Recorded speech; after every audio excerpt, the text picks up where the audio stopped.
Assalamu alaikum. Welcome back to session 4 of part 1. Okay, paragraph 32 to 39.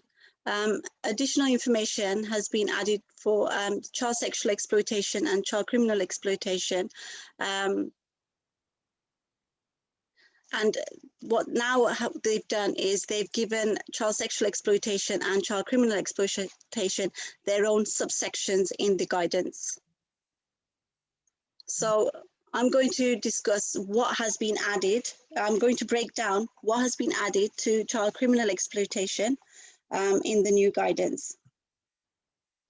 So it's been added that children can be forced, manipulated to transfer drugs, money through county line or made to work in cannabis factories, shoplifting or pickpocketing. So that is something new that's been added under the CCE. They can also be forced or manipulated into committing vehicle crime or threatening or committing serious violence to others. And children can become trapped by this type of exploitation as perpetrators can threaten victims with violence or entrap and coerce them into debt. So again, this would fall under county lines where threat has been made to their lives or lives of their own families, or they have been, because they've said, well, you're indebted to me now because, they've been tricked into, they've been told to take a certain amount of drugs to another part of the country. What they will do is they will send their own people to go and rob that child. The child will come back and say, well, I don't have that, I don't have the drugs on me because I was robbed. They will then say, well, now you are indebted to me, so therefore if you don't work for me for so and so amount of time, we will either harm you or a member of your family. So these are something new, new additions that have been made under child criminal exploitation. Just to say on this bit, Khadija and I have actually dealt with a case where this has happened. Alhamdulillah, not in one of our schools, but certainly in another school. And child was 13, Khadija? Yeah. 13 years of age. So it's a process that can easily take place, and it's very real. It certainly is very real. So it's important that people in your organisation are aware of what this could look like, and that children are aware that it's very easy for them to get manipulated. And we're aware of where we live that there are also lots of people actually approaching young children, asking them if they would like to get involved. It's something really that needs to be part of a very important agenda in your schools. Right, they may be coerced into carrying weapons such as knives, or begin to carry a knife for a sense of protection from harm from others. So again, it's either they've been coerced into carrying weapons themselves, or they're carrying it to save them for the fear of their own life. And again, like Hasina said, we have experienced something very similar in a school previously where children have been, they've had weapons on them, and when they've been questioned and when police have come in and they've investigated, they said, well, they feared their own life and therefore they felt they had to carry a weapon around with them.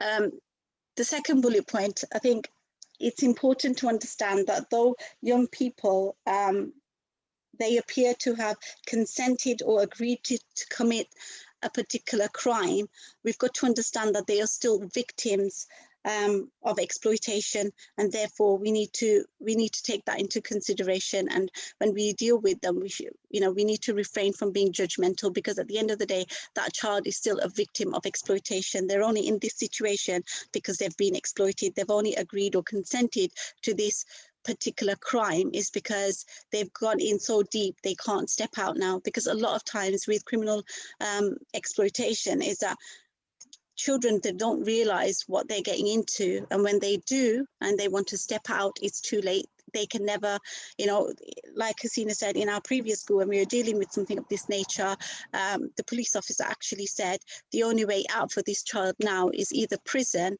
or death. That's how serious it can become.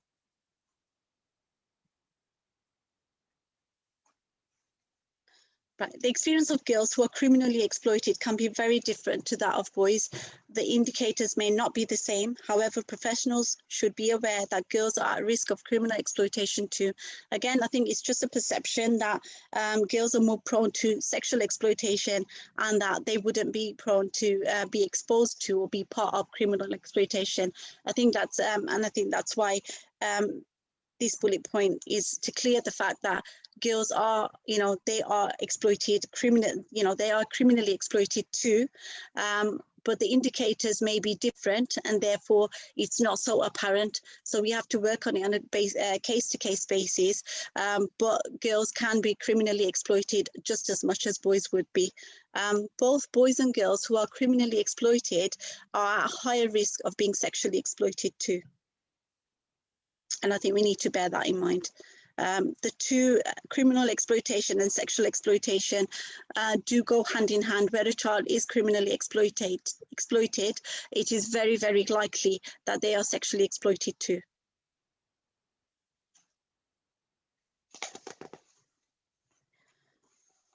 Right. So now we go on to child sexual exploitation and what's been added.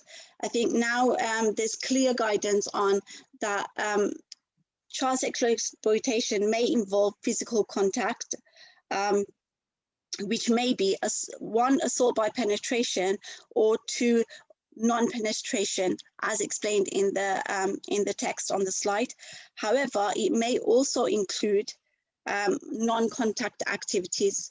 Sorry, that's, yeah. Involving children in producing sexual images or forcing them to behave. Your slide, if you just go back to the previous slide. Sorry, yeah. sorry. Yeah.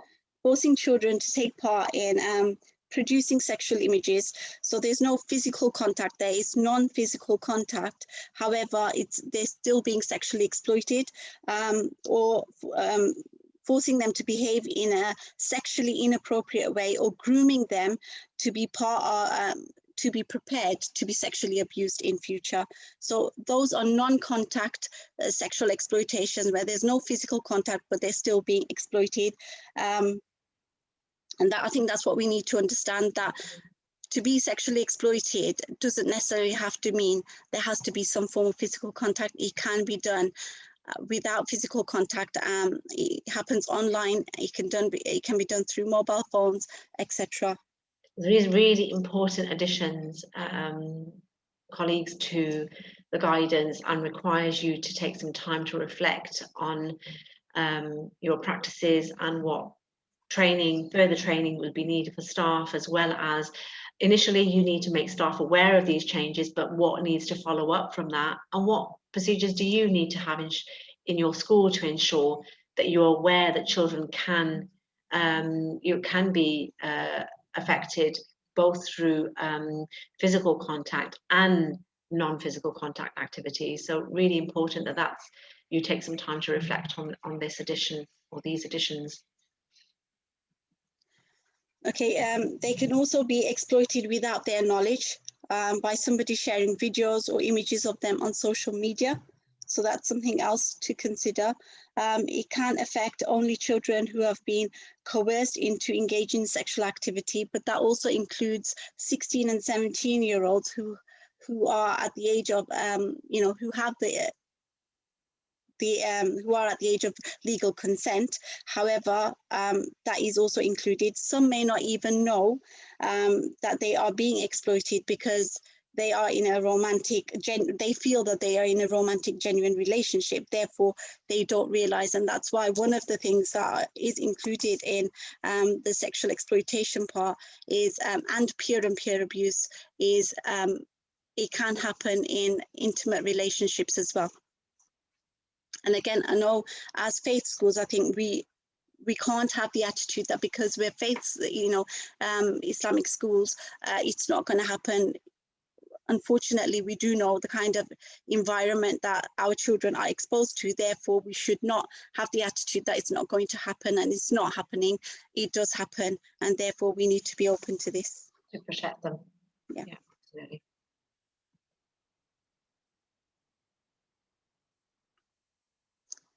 I think you've mentioned it there, haven't you? Yeah, that's just, staff are expected to raise concerns as soon as possible, regardless of whether the child is on a child protection register or has a children's services involved or not. So again, previously there was this thing where children were classed as vulnerable, or if they were on the child protection register, early concerns, so very small concerns, but staff felt there was a duty on staff to report those concerns quite promptly and quickly, even though they were small concerns. Now that goes for every pupil, regardless of the fact whether they're open to children's services or whether they're on a child protection register or not. Every child, every little concern should be acted on promptly and reported promptly as well. I think one thing that's come about from this, colleagues, in the 4 recordings that we've done, is there is work to be done.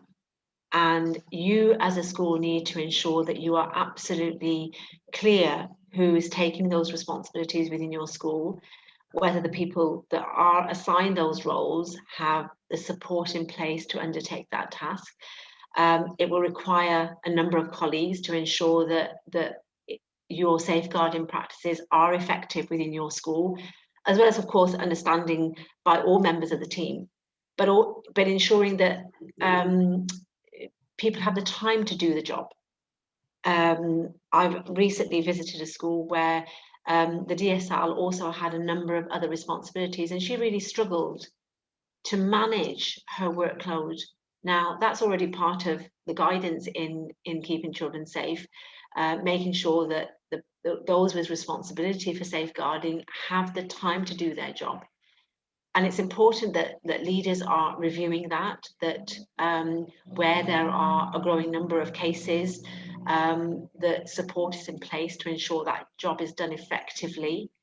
There is a real urgency to follow through on concerns, to report it, to evaluate it, to ensure that child is kept safe. So as well as reviewing, evaluating your practices, strengthening your procedures and policies, it's also about ensuring that the people within the school that have this role and responsibility have the time to do their work effectively. And I think that it's here on paragraph 16 where it says there is a greater expectation that staff should share concerns. Who's dealing with those concerns? Who's ensuring that they are dealt with effectively? Who's recording? Who's providing the support? And so please ensure that you are taking all of this into consideration when you are reflecting on your practice as you make the changes that are required of you in this new guidance. Thank you, Khadija. Addition of a paragraph setting. So that's paragraph 63. That any assessment by children's social care should consider wider family and environmental factors, and that it is therefore important that when information is shared, staff consider what else they know about the context the child or the young person lives in. So this is for children's social care, there is a duty to consider wider family and environmental factors, but it'll only go to children's social care when a referral is made from school. So therefore, when staff are sharing their concerns, if they are aware of particular safeguarding issues or something that particular child might be exposed to outside their family, in addition to the concern they've got, or in relation to the concern they've got, they should share that with the DSL, or when the DSL is actually making a referral to children's social care, they are aware of particular factors, they should share that with children's social care. So when the statutory assessment is done, those factors can be taken into consideration, and the relevant support is available to that child and that family.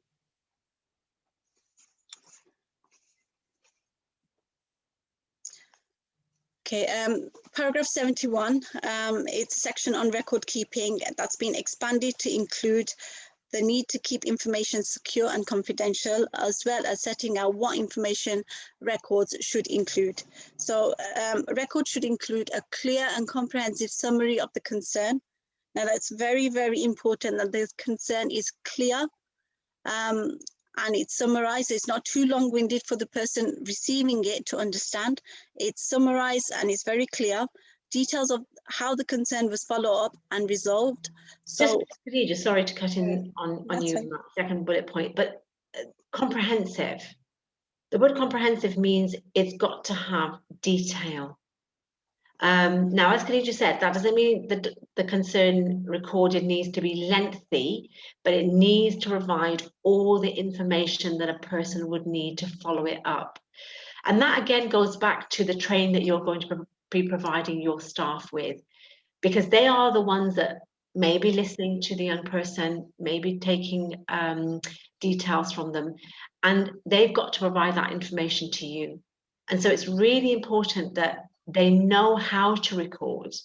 Myself and Khadija actually have supported a school where inspectors found that record keeping wasn't thorough enough and standards were not met. Independent school standards were not met on the basis that information was not recorded thoroughly enough. And obviously myself and Khadija did some work with the school to improve their record keeping processes.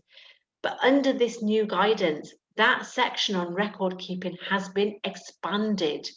So there is a greater expectation of you to ensure that information that you record is clear and coherent, and that the information is there to ensure that it can be followed up so that children receive the support that they require and that they are kept safe. So that first bullet point, I'm just going to emphasize it to you again, a clear and comprehensive summary of the concern. So you are expected to have this in your records when your records are reviewed. Khadija, on to bullet point 2, please. Yeah, details of how the concern was followed up and how it was resolved. So how did you deal with it? What actions were taken?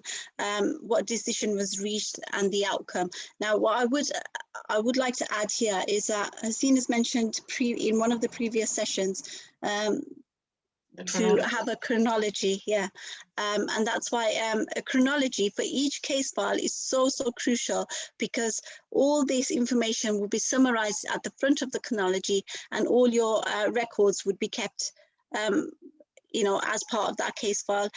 So just on the first view of that chronology would give not just Ofsted inspectors, but anybody that had a concern. So the DSL, if they were to go back, because there was a concern 2 years ago about this child, but now there's another concern, if they were to go back to that child's case file, they wouldn't need to go through all the records. They just have to look at the chronology, and that would be sufficient for them to know exactly what to do next.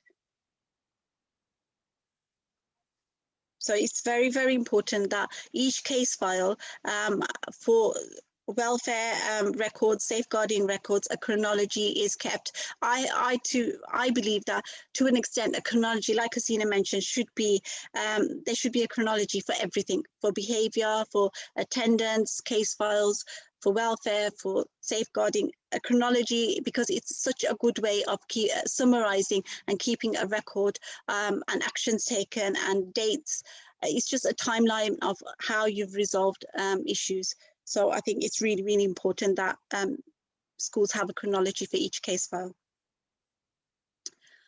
Okay, more information, and this paragraph 74, more information about what to do when there are concerns about another staff member, so that contractors are included, emphasizing that settings should have process and procedures in place for any such concerns. So previously, in the previous guidance, September 2020, they had added supply staff. So where there was supply staff from supply agencies, where there was a concern regarding them, processes and procedures were there on what to do. Now, this year, they've added to that, they've added contractors. So where there are external contractors working in the school, if there are concerns about their conduct, there should be procedures and processes in place to follow up such concerns. I think we're going to talk about that much more in part 4 as well. Because that is really quite significant when we come on to it. So I think, Khadija, we've come to the end of our session for part 1. That's right. What I want to share with you all is that we've shared a lot of information in these 4 recordings. There are, as you have seen, a number of significant changes. There is work to be done. Schools need to make changes to policies and procedures, to evaluate your current systems, and to ensure that your staff are absolutely clear about these changes that are coming, that are now part of the new guidance document. So there is a lot of work that needs to be done, and we hope that our videos have given you insight into those changes.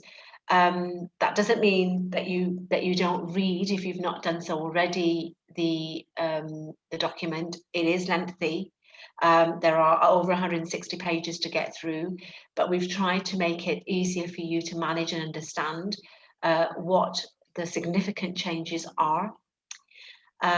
Once, inshallah, these are up on our website and available for you to access, we will be moving quickly onto part 2, which is the management of safeguarding, and that's the responsibility of governors, proprietors, and management committees within your schools, and their responsibility, which I've already shared, has been significantly strengthened. So that's definitely something for leaders within the organisation to be aware of. We will then be recording our part 3, which is on safer recruitment. That's a shorter change, but there are a shorter number of changes, but there are some changes there. And then we're going to be moving on to part 4 and part 5. Now, both of these again have some significant changes and implications for our schools. So quite a number of helpful and supportive material to come out to you, hopefully from the AMS. We hope, inshallah, that you will find that useful. Once we've shared all the sessions online, we will also be holding a live session for you to ask any questions about any of what's been covered, and any support that you may require. On the slide that you can see there, we've now dedicated a safeguarding email for any questions that you may have, and hopefully, inshallah, we'll be providing resources for our member schools as well to support them with their work on safeguarding, inshallah, in the future. So just leaves me to say Jazakallah khairan for tuning in and listening. We hope it's been supportive for you as you prepare your school and your staff for the changes. Any questions that you may have, please do get in touch with us on the email there. And hopefully, inshallah, we'll be back soon with the next recordings. Jazakallah khairan. Assalamu alaikum wa rahmatullah.